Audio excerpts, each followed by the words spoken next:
And here we go. Ciao guys. Ciao Fabri. How are you? How are you? Always Ciao with many Fabri, news. all good, all good. Always here together on the channel. Always with all the updates. As we told you guys, these weeks, these months, we will be live a lot here on the channel to keep you updated, to give you all the latest. And I wanted to start with the news, with a transfer update. It's about the talent for Bayern because it's an exclusive news from this afternoon. I think now you will see this reported also on German media because the news is 100% confirmed. And it's a talent called Matteo Maric, a 16-year-old from Red Bull Salzburg, one of the best talents in the academy of Red Bull Salzburg, also wanted by English and other German clubs keen on the boy. He's about to join FC Bayern because the agreement is underway. It's not a done deal yet, but Bayern are pushing to close as soon as possible. It's quite advanced, and so save this name, Matteo Maric, as a new talent that Bayern want to add to their academy, to their campus, as they call it in Germany, and so Bayern always active on talents for the future. Switching to more experienced players, also please send all the questions here in the chat on YouTube. We will try to answer as many as possible, but there was a big confirmation today of a story that you also mentioned over the last days here as well on YouTube, and that's about Vitinha and the Real Madrid rumor. So what did he say and why that's important?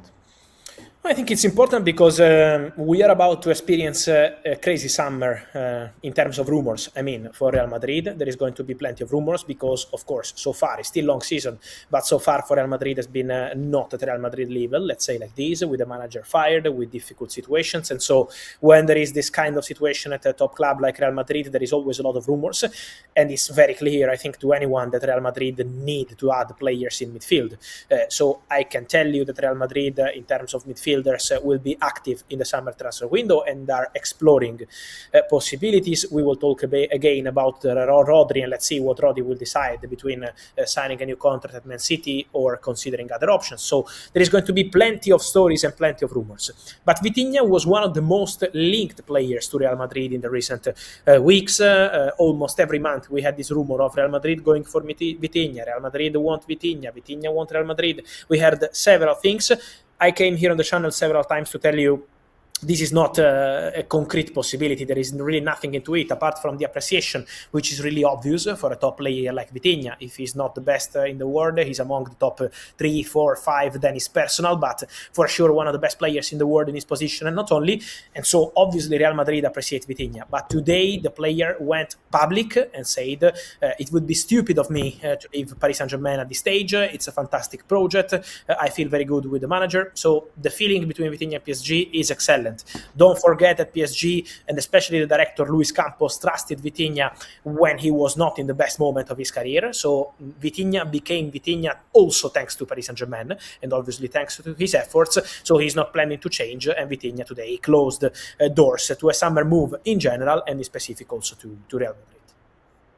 So looking here at the chat, I see a lot of questions, for example, on Arsenal, on Tonali, but we spoke also about that in the last days. So also at the EMI, we spoke about it yesterday, so please go back and watch the videos because we will tell as much as players as possible. So today we switch to other topics, and the question was about Schlotterbeck and Real Madrid, Fabri. So that's another rumor that came up in the last days. So what's your position on this matter and what do you know about it?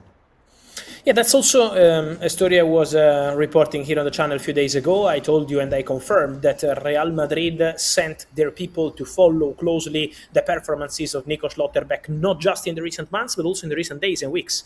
Real Madrid people were in attendance for the game between Borussia Dortmund and Bayern to follow the progress of Nico Schlotterbeck. That was my news a few days ago, and I can confirm that. Real Madrid don't need to check on Schlotterbeck as a player. He's a top center back. We know that, so you don't need to do the traditional scouting with him. But to see the player under pressure, big game, Borussia Dortmund, Bayern, to see how he behaves at this sort of stage is something important. So Real Madrid are monitoring the boy.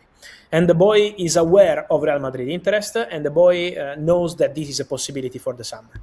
I see Real Madrid active for the defenders and eventually for midfielders in the summer. So Schlotterbeck is aware of the situation. Now depends also on him, because he's out of contract in summer 2027.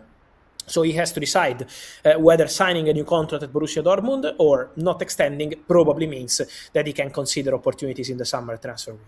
So for Real Madrid, he's an option, yes. He's one of the names being monitored, yes. But at the moment, there is still nothing advanced in terms of bid negotiations. So it's not time to put Schlotterbeck in a Real Madrid shirt at this stage, but it's time to say that Real Madrid keep monitoring the player, and for sure they are interested in this situation, as I said here on the channel a few days ago. Let's switch to Manchester United now, because regardless what will happen... Just a quick one I see in the chat. Yes. Then we go on Man United, yes, go because ahead. I wanted to clarify on this. James is asking about Allegri as new coach of Real Madrid. I saw many questions about this, and with maximum respect for the Italian press reporting, I'm not aware of anything really advanced between Allegri and Real Madrid. There is nothing really into it. Allegri is fully focused on AC Milan. Allegri was very close to becoming a new Real Madrid manager, but it was a few years ago. If I remember well, it was 2021, probably summer 2021. It was almost agreed, and then it collapsed at the final stages, but that's a story from a few years ago. Now, at present, Allegri fully focused on AC Milan, and Real Madrid have not made any decision on the new coach yet. Going to another managerial situation that will be discussed in the next weeks, that's Manchester United, of course. Regardless what will happen with Man United, they will make a lot of decisions in the summer, because they also have some loanees out. What's the feeling at Man United about two of the best players that are playing outside of the club right now? I'm talking about Marcus Rashford and Rasmus Højlund. So what's the feeling at Man United about their situations?